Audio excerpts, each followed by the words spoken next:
Bismillahirrahmanirrahim. Assalamualaikum warahmatullahi wabarakatuh.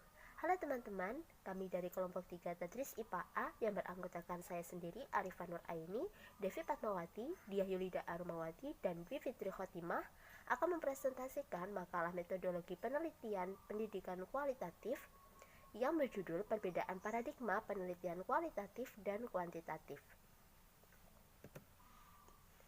Memasuki materi yang pertama, yakni penentuan metode. Dalam menentukan metode penelitian, kita harus memperhatikan dasar-dasar penentuan metode penelitian. Dasar-dasar penentuan metode penelitian yang pertama adalah tujuan penelitian, yang kedua adalah audiens, yang ketiga adalah pertanyaan, dan yang keempat adalah data yang akan diambil. Langkah yang pertama adalah menentukan tujuan penelitian. Tujuan penelitian adalah motivasi peneliti untuk membuat penelitian agar lebih bervariasi sehingga dapat menarik minat pembaca atau audiens. Yang kedua adalah audiens. Audiens adalah sasaran dari penelitian yang akan dilakukan.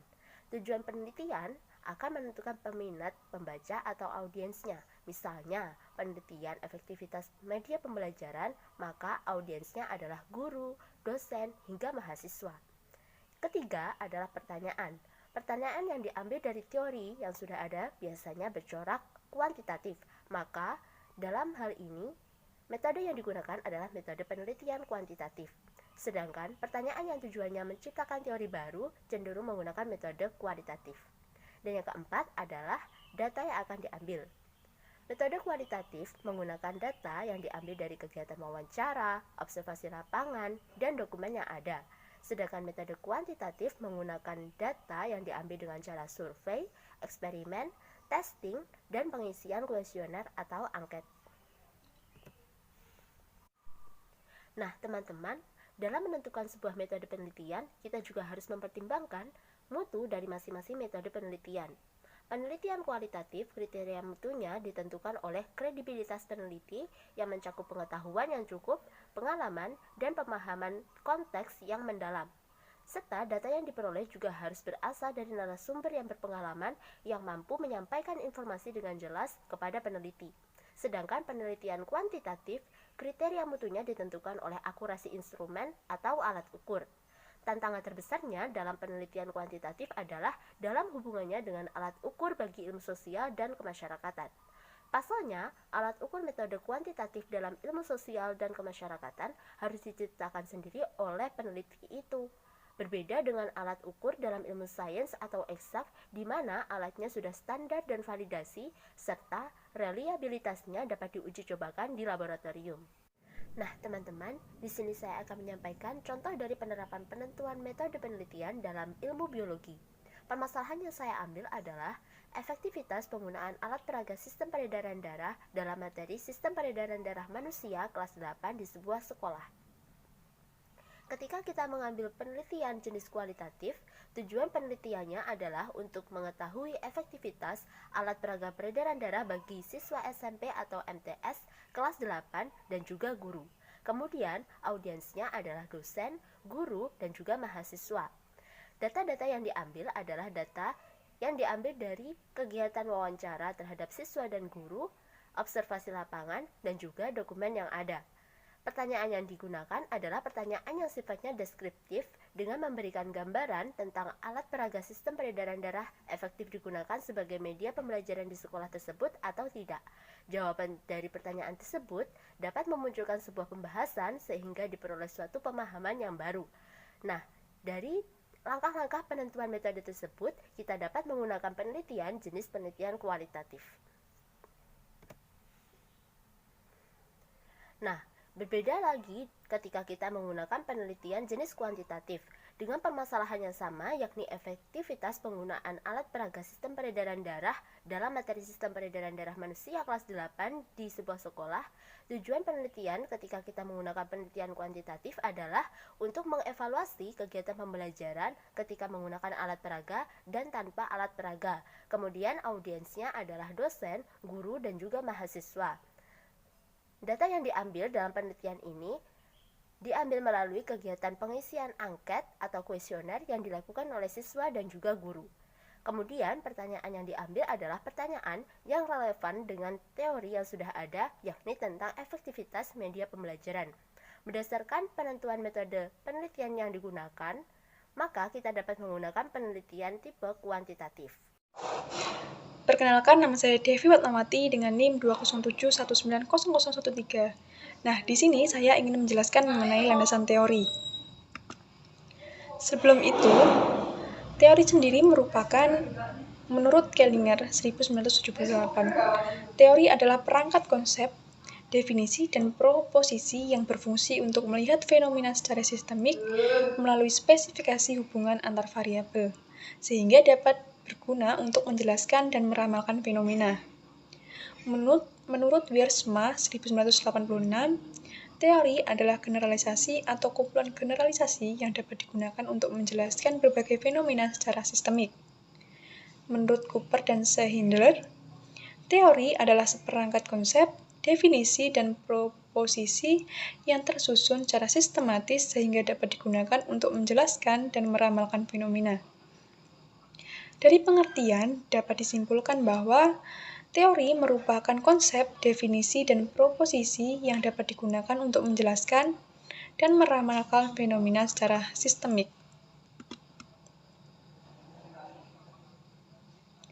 Teori juga bisa disebut dengan suatu konseptualisasi. Konseptualisasi atau sistem ini diperoleh pengertian melalui jalan yang sistematis. Maksudnya, sistem pengertian adalah konseptualisasi. Nah, contohnya itu seperti, apa sih pengertian dari metode? Metode adalah, atau penelitian itu apa? Penelitian adalah. Nah, seperti itulah sistem pengertian, dan sistem pengertian ini adalah konseptualisasi. Suatu teori harus dapat diuji kebenarannya. Bila tidak dapat diuji benar atau salahnya, maka bukan suatu teori. Fungsi teori itu ada 3, yang pertama menjelaskan atau explanation, yang kedua meramalkan atau prediction, yang ketiga pengendalian atau kontrol. Contoh dari menjelaskan ini yaitu seperti, mengapa jika besi terkena panas memuai? Nah, hal ini dapat dijelaskan menggunakan teori-teori yang ada. Yang kedua yaitu meramalkan, contohnya seperti, jika besi dipanaskan sampai 75 derajat Celcius, maka pemuaiannya adalah 3 cm. Nah, atau ditambah dengan suhunya ditambah menjadi 100 derajat Celcius, maka pemuaiannya menjadi 5 cm. Nah, ramalan ini bisa benar atau salah. Ramalan ini masih merupakan hipotesis. Yang selanjutnya adalah pengendalian atau kontrol. Contohnya seperti rel kereta api. Rel kereta api kan sepanjang hari kepanasan, pasti akan memuai. Nah, pemuaiannya itu berapa? Ini dapat jawab sesuai dengan suhu di Indonesia. Jika rata-rata suhu puncak di Indonesia itu 40 sampai 45 derajat Celcius, maka itu oleh ahli bisa dihitung. Jika kena panas siang hari bisa memuai 5 cm, jadi pada sambungan-sambungan di rel kereta api bisa dikendalikan dengan dikasih ruang atau jarak sekitar 5 cm untuk pemuaiannya. Nah, contoh dari pengendalian itu seperti itu. Dilanjutkan yaitu landasan teoritis penelitian kualitatif. Nah, landasan teoritis ini ada 5. Yang pertama, fenomenologi, interaksi simbolik, etnografi, heuristik, dan hermeneutika. Fenomenologi. Fenomenologi sangat berpengaruh pada metode penelitian karena hendak memahami arti yang disampaikan partisipan. Artinya, seorang peneliti itu harus terjun langsung dan tidak boleh hanya di balik meja saja. Dimensi fenomenologi. Yang pertama, setiap pengalaman manusia terdapat sesuatu yang hakiki, penting, dan bermakna. Yang kedua, pengalaman seseorang harus dimengerti dalam konteksnya melalui pendalaman pengalaman itu apa adanya tanpa intervensi pandangan atau perspektif dari luar. Pandangan dari luar harus ditaruh dalam tanda kurung, istilah Husserl yaitu epos. Artinya, seorang peneliti itu tidak boleh membuat hipotesa tentang suatu fenomena sebelum melakukan penelitian fenomenologi. Penelitian yang menggunakan metode fenomenologi harus mendekati objek penelitiannya dengan pikiran polos tanpa asumsi, praduga, prasangka, maupun konsep. Jika kita ingin melakukan penelitian, penganut aliran kepercayaan nih contohnya. Jadi, kita itu tidak boleh membawa konsep agama kita, yaitu agama Islam, kita dalam melakukan penelitian. Seperti orang yang melakukan ritual penyembahan batu atau penyembahan pohon, atau apapun itu, kita tidak boleh menyangka mereka itu seperti syirik, kafir, atau bid'ah, dan lain sebagainya. Jadi pemikiran kita itu harus polos, atau meletakkan pikiran atau prasangka kita itu sebagai penganut agama tertentu terhadap pengikut kepercayaan. Sehingga nantinya dalam sebuah penelitian itu nanti kita bisa melihat secara detail bagaimana sih fenomena para pelaku penganut kepercayaan dalam beribadah agama ritual penyembahan tersebut.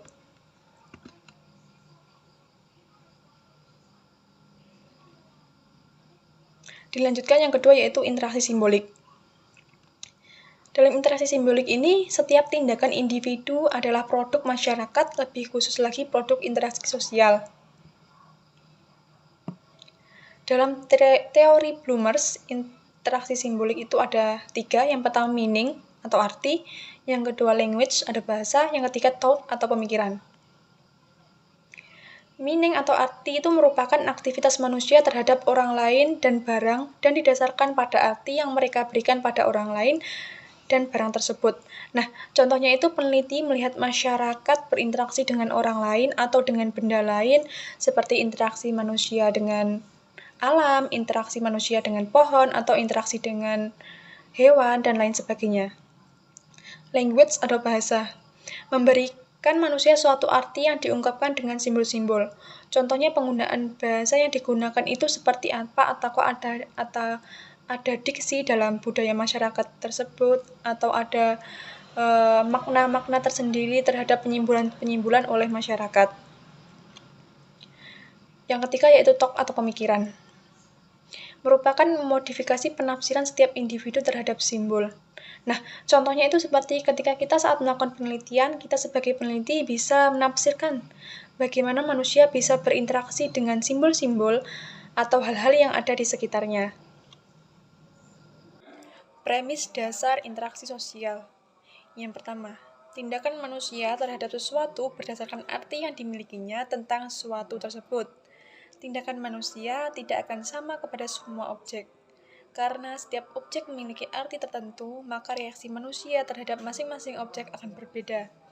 Contohnya ketika saya menyebutkan kata gelas, pasti teman-teman punya bayangan masing-masing tentang gelas. Bagaimana gelas untuk minum es teh, bagaimana gelas untuk minum wine, bentuk-bentuknya, untuk minum bir, untuk minum kopi panas, pasti teman-teman memiliki bayangan masing-masing atau pemikiran yang berbeda-beda. Nah, yang kedua, arti dari sesuatu muncul dari interaksi sosial. Manusia secara bersama-sama menciptakan arti kepada suatu objek. Contohnya, di Bali, di sana kan ada pohon yang dikasih sarung atau kain kotak-kotak gitu.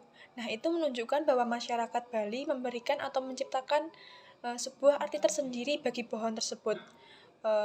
Entah arti untuk menghormati alam atau untuk menghormati leluhur. Yang ketiga yaitu arti dari sesuatu itu dimodifikasi lewat proses interpretasi. Contohnya setelah peneliti mendengarkan langsung dari wawancara, jadi bisa peneliti tersebut menginterpretasikan apa yang mereka lakukan, apa yang mereka utarakan, dan apa yang mereka percayai berdasarkan konsep-konsep penelitian terdahulu. Selanjutnya yaitu etnografi. Etnografi biasanya digunakan sebagai metode penelitian untuk antropologi.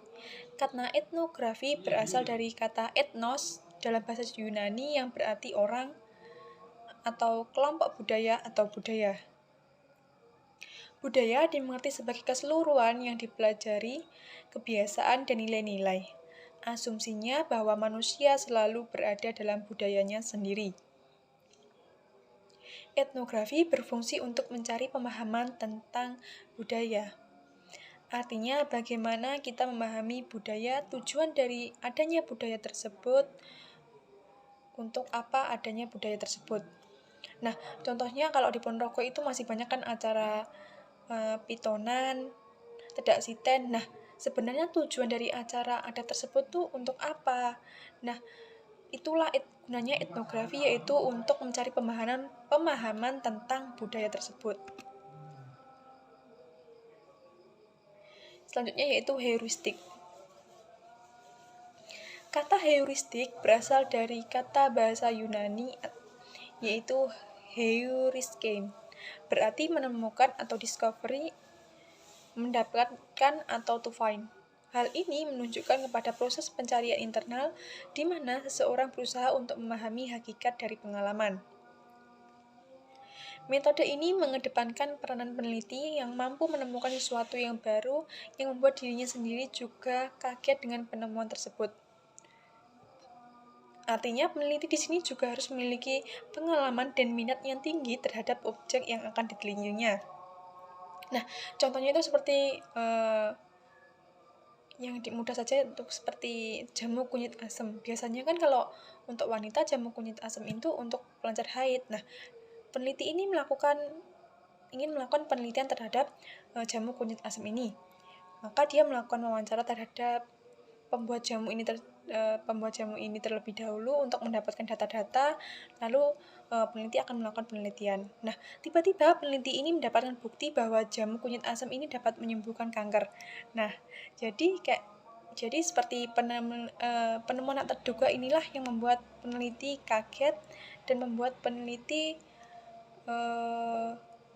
menemukan penemuan baru bahwa kunyit asam mempunyai manfaat yang tak terduga, yaitu untuk menyembuhkan penyakit kanker. Keterlibatan yang mendalam dengan peserta penelitian atau partisipan akan berakhir hingga peneliti sampai pada titik penting, yaitu aha. Nah, titik pentingnya itu seperti contoh tadi, yaitu peneliti menemukan bahwa jamu kunyit asam ini dapat menyembuhkan penyakit kanker. Dan yang terakhir yaitu hermeneutika. Fokus dari hermeneutika adalah penafsiran untuk mengerti dan menangkap arti terdalam dari informasi yang disampaikan oleh partisipan. Manfaat hermeneutika sendiri dalam penelitian modern yaitu yang pertama, hermeneutika memberikan suatu perspektif untuk menafsirkan cerita legenda, cerita-cerita, dan teks lain, khususnya teks biblis. Nah, teman-teman yang kalau nggak tahu, teks biblis itu yaitu bacaan yang diambil dari kitab suci Katolik yang secara resmi lewat proses kanonisasi dan teks hukum. Yang manfaat yang kedua yaitu hermeneutika membuat arti atau suatu teks. Yang ketiga yaitu untuk mengetahui apa yang sebenarnya diinginkan atau dipikirkan oleh pengarang, atau apa yang hendak dikomunikasikan oleh penulis dalam konteks dan budaya penulis atau pengarang. Nah, sekian penjelasan saya mengenai landasan teori. Untuk materi selanjutnya akan dijelaskan oleh rekan saya. Terima kasih. Selanjutnya di sini saya Diah Yurida akan menjelaskan tentang asumsi dasar. Asumsi dasar disebut juga dengan postulen, yaitu suatu fakta yang tidak perlu diuji lagi kebenarannya, atau asumsi menjadi pangkal dalil yang tidak perlu dibuktikan karena sudah dianggap benar, dan disebut juga dengan anggapan dasar atau aksioma. Asumsi dasar atau pandangan dasar secara kualitatif dan kuantitatif menurut Sugiono dan Williams dapat dibedakan menjadi 5. Yang pertama yaitu tentang sifat realitas, hubungan peneliti dengan yang diteliti, hubungan sebab akibat, kemungkinan generalisasi, dan peranan nilai.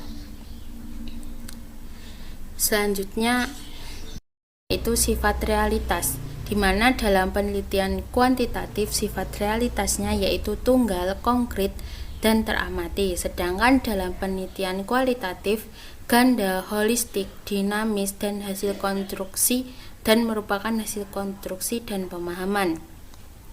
Sebagai contoh, dalam suatu penelitian virus, maka seorang peneliti kuantitatif akan meneliti bagaimana bentuk dari virus tersebut, di mana nantinya peneliti kuantitatif biasanya akan dapat melihat secara nyata dan mengukur serta mengamati bagaimana bentuk dari virus tersebut.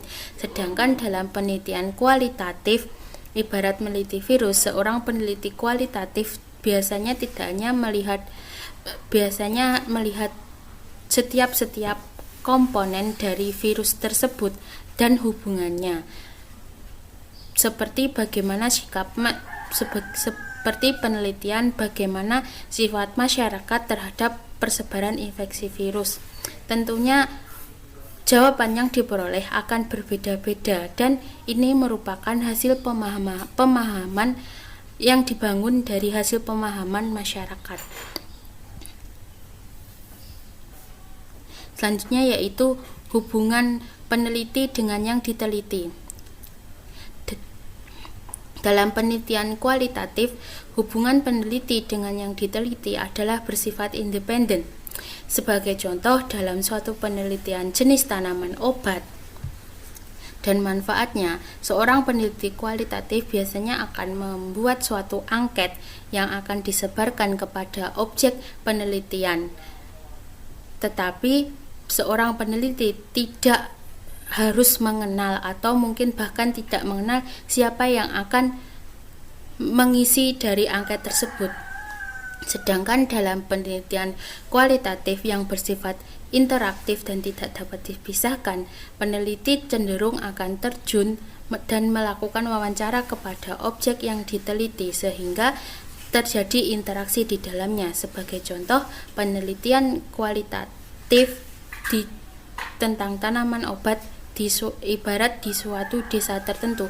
Tentunya peneliti akan datang dan melakukan observasi serta wawancara langsung kepada masyarakat warga desa yang akan ia teliti, sehingga peneliti dapat mengenali siapa yang ia teliti sehingga terjadi interaksi. Selanjutnya adalah hubungan antar variabel. Hubungan antar variabel dalam penelitian kuantitatif, hubungan antar variabelnya adalah bersifat sebab dan akibat, sedangkan dalam penelitian kualitatif bersifat timbal balik. Sebagai contoh, petani yang mengharapkan tanamannya tumbuh memiliki pandangan bahwa dengan penambahan pupuk kimia maka tanaman akan menjadi tumbuh dan sehat. Maka sebab ditambahkan pupuk kimia maka tanaman yang ia tanam menjadi tumbuh sehat dan mungkin nanti hasil panennya akan melimpah.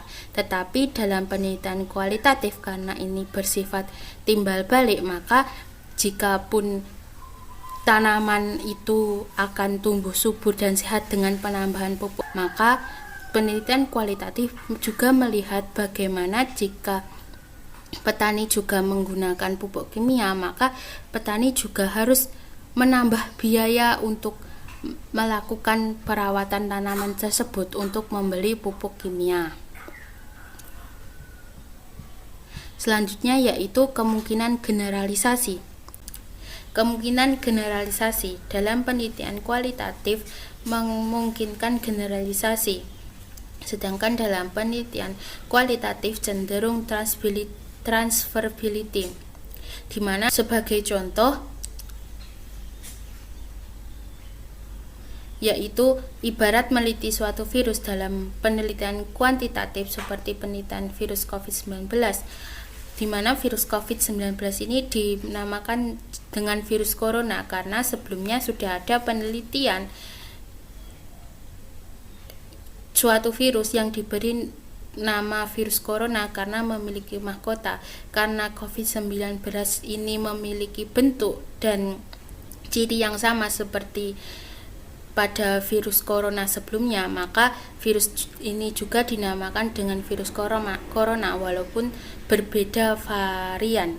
Sedangkan dalam penelitian kualitatif karena bersifat transferability, tentu meneliti mungkin akan meneliti bagaimana sikap masyarakat terhadap persebaran virus COVID-19, dan hal ini hanya berlaku pada populasi yang dijadikan objek, sehingga mungkin berbeda antara bagaimana sikap masyarakat terhadap virus corona sebelumnya atau varian sebelumnya dengan virus corona varian jenis baru, karena memang perbedaan objek yang diteliti. Ataupun jika suatu saat terjadi pandemi virus lagi, maka apabila akan dilakukan penelitian secara kualitatif, maka jawaban atau sikap masyarakat juga akan berbeda. Selanjutnya yaitu peran nilai, di mana dalam penelitian kualitatif peran nilai adalah bersifat bebas nilai, sedangkan dalam penelitian kualitatif adalah terikat nilai. Contohnya seperti dalam meneliti pencemaran lingkungan, dalam penelitian kualitatif seperti meneliti bagaimana berapa banyak penggunaan plastik masyarakat dalam sehari. Tentu jika dalam penelitian kualitatif hal ini akan diteliti menggunakan angket, dan hasil dari penelitian ini akan bersifat objektif karena tidak adanya hubungan antara peneliti dengan yang diteliti, sehingga tidak dipengaruhi oleh nilai-nilai yang dibawa peneliti ataupun dari yang diteliti. Sedangkan dalam penelitian kualitatif yang bersifat terikat nilai, contohnya yaitu dalam pencemaran lingkungan, yaitu bagaimana pemanfaatan plastik. Karena ini adalah penelitian secara langsung atau menggunakan wawancara, maka penelitian ini akan terikat oleh nilai-nilai yang dibawa peneliti dan juga siapa yang diteliti. Sekian dari saya, untuk materi selanjutnya akan dijelaskan oleh teman saya. Baiklah teman-teman, saya akan melanjutkan presentasi dari teman saya sebelumnya. Sebelumnya, perkenalkan, nama saya Dwi Fitri Khotimah dari kelas Tadris IPA A dengan NIM 207190015.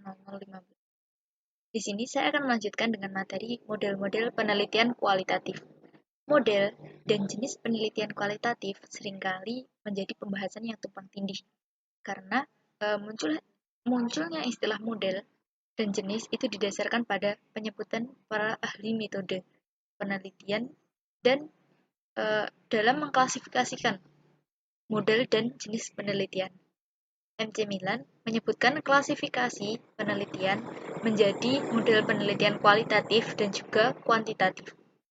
Namun, pada pembahasan kali ini kita hanya akan membahas model-model pada penelitian kualitatif. Model pada penelitian kualitatif terbagi menjadi dua, yaitu penelitian interaktif dan juga non-interaktif. Kita mulai dari metode penelitian kualitatif, metode interaktif. Yang pertama, yaitu etnografi. Yang kedua, model penelitian fenomenologi. Yang ketiga, model penelitian studi kasus. Yang keempat, model penelitian grounded theory, dan yang kelima adalah penelitian tindakan. Mulai dari metode interaktif itu sendiri.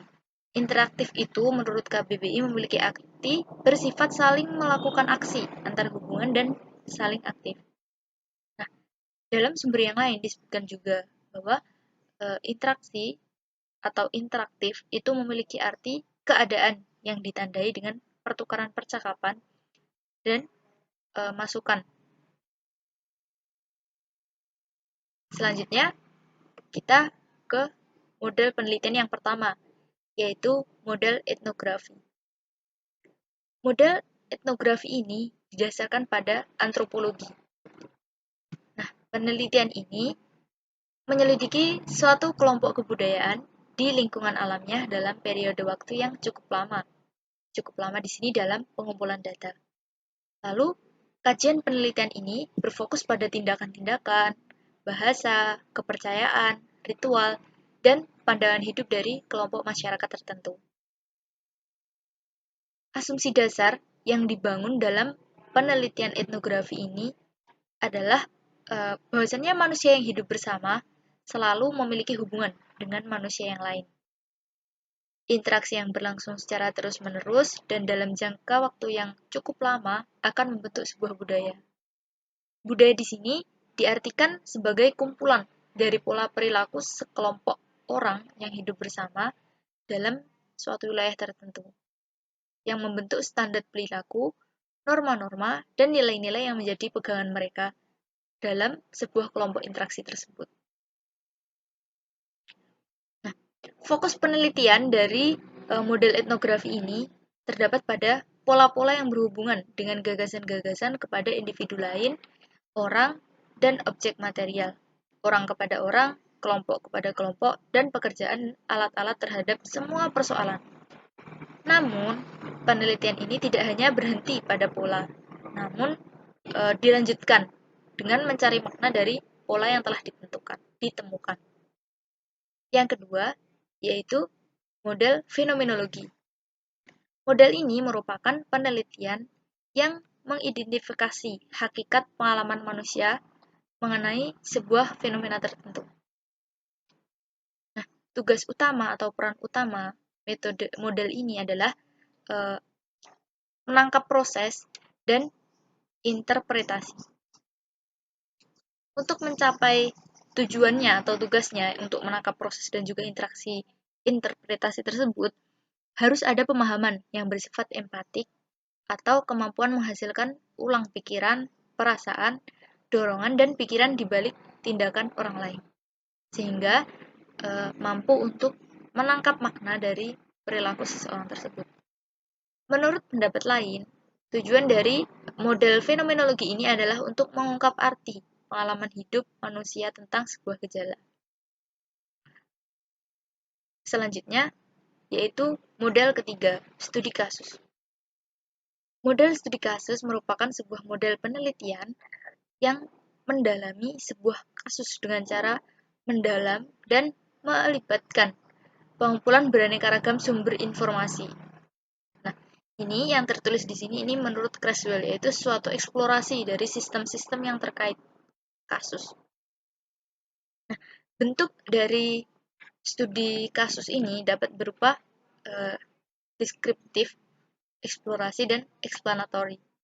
Model penelitian kasus menurut Patton terdiri dari 3 tahap, yaitu pengumpulan data mentah yang menjadi dasar penulisan studi kasus, kemudian menyusun kasus yang diperoleh melalui pemadatan, dan ketiga adalah penulisan laporan akhir dalam bentuk narasi.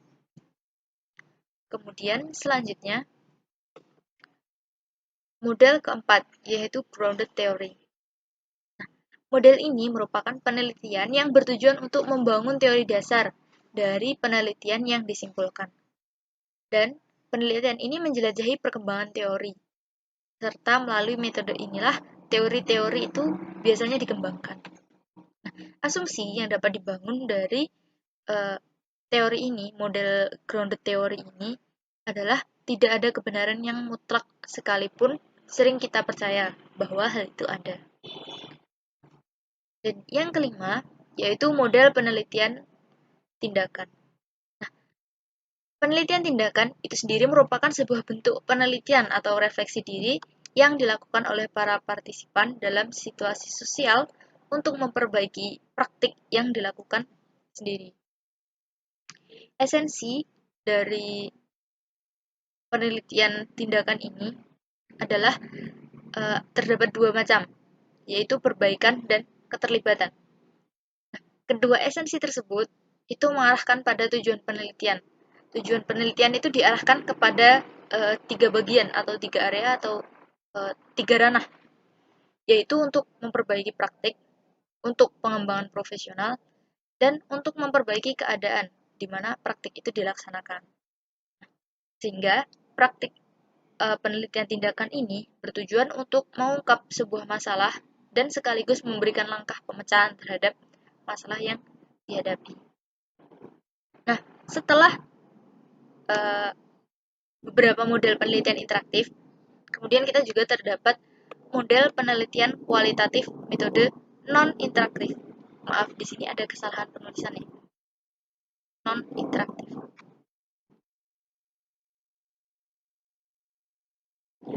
Nah, model penelitian non-interaktif ini berkebalikan dengan model penelitian interaktif, yang mana penelitian non-interaktif di sini berkebalikan saling tidak melakukan aksi dan interaksi. Dan dalam model penelitian kualitatif non-interaktif ini akan membahas 2 model penelitian, Yang pertama, model penelitian konsep atau isi, dan yang kedua adalah model penelitian sejarah. Nah, model penelitian konsep atau isi ini merupakan model penelitian yang ditujukan untuk mendapatkan penjelasan mengenai konsep-konsep. Nah, jika diartikan atau dikaitkan dengan penelitian pendidikan Islam, tentu saja penelitian ini ditujukan untuk mendapatkan penjelasan mengenai konsep-konsep pendidikan Islam yang baik. Contohkanlah penelitian mengenai konsep pendidikan menurut Al-Quran, pengertian konsep pendidikan menurut sunnah, menurut hadis Rasul, dan lain sebagainya. Yang kedua, yaitu model penelitian sejarah. Nah, model penelitian sejarah ini bersinggungan dengan analisis yang logis mengenai kejadian-kejadian yang terjadi pada masa lalu. Tujuannya untuk merekonstruksi kejadian-kejadian masa lalu secara sistematis dan juga objektif melalui pengumpulan data, evaluasi, verifikasi, dan sintesa yang diperoleh. Sehingga nantinya akan memunculkan benang merah sebagai fakta-fakta yang dapat dijadikan sebuah kesimpulan. Kemudian, di sini adalah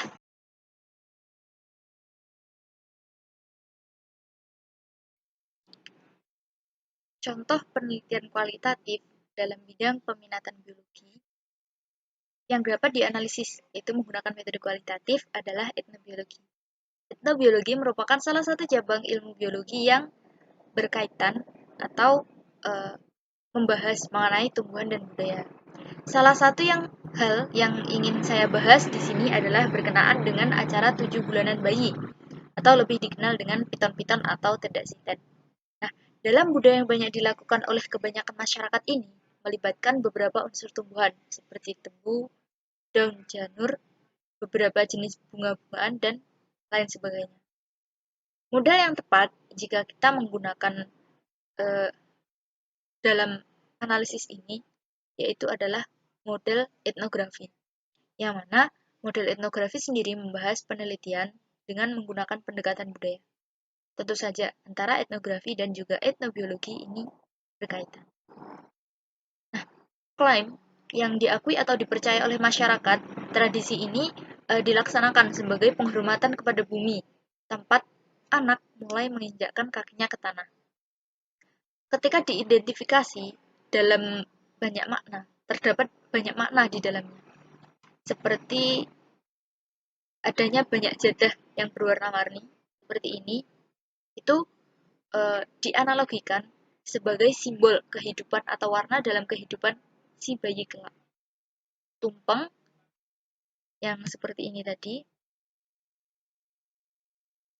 ini simbol permohonan dari seorang orang tua supaya anaknya menjadi orang yang berguna. Biasanya terdapat kacang panjang yang dianalogikan sebagai doa supaya umur si bayi panjang, dan masih banyak lagi komponen-komponen di sini yang memiliki makna tertentu. Nah, hal ini biasanya dilakukan bersamaan dengan acara kenduri atau doa bersama sebagai wujud usaha untuk mendekatkan diri dengan berbagai analogi yang dibuat tadi, seperti adanya jadah, kemudian tumpeng, kemudian juga ada kacang panjang, dan lain sebagainya. Nah, untuk mendekatkan diri dengan analogi tersebut, itu kan sudah ada dengan kenduri atau doa bersama yang diharapkan sebagai wujud usaha untuk mendekatkan diri dengan analogi-analogi tersebut yang dibuat dalam beberapa bagian dalam kegiatan tedak siten atau budaya tedak siten melalui Sang Maha Kuasa dan juga Sang Maha Penjaga. Nah, demikian tadi presentasi dari kelompok kami. Ada kurang lebihnya kami mohon maaf yang sebanyak-banyaknya. Akhir kata, wassalamualaikum warahmatullahi wabarakatuh.